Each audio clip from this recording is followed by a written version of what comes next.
Napasakaan na og kaso ang usa ka kapitan sa lungsod sa Minglanilla nga nagmaneho sa sakyanan nga midaro sa mga tawo sa dalan sa barangay Kadulawan. Samtang napasakaan usab og kaso ang bus driver nga nakadas magpatay sa pulis nga sakop sa Highway Patrol Group sa barangay Inuburan sa City of Naga. Kasong reckless imprudence resulting to physical injuries ug reckless imprudence resulting to damage to properties ang mga kasong gipasaka batok sa kapitan sa Barangay Poblasyon Ward 2. Napasaka ang kaso kagahapon ug matud ni Police Lieutenant Colonel Maria Teresa Makatangay, ang hepe sa Minglanilla Police Station, nga karong adlaw nakapiyansa na usab ang kapitan. Kinumduman nga 8 ang naangol ug 2 ka mga motorsiklo ang naguba human gidaro sa multicab nga gimaneho sa kapitan kay matud pa nagmalfunction ang brake sa sakyanan. Nahitabo kini niadtong Sabado sa gabii.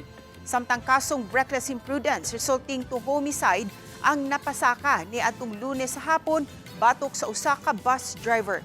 Apan hangtod karon matud ni Police Lieutenant Colonel Bernino Nocerale, hepe sa City of Naga Police Station, nga napriso pagihapon ang bus driver kay wala pa nakapiyansa.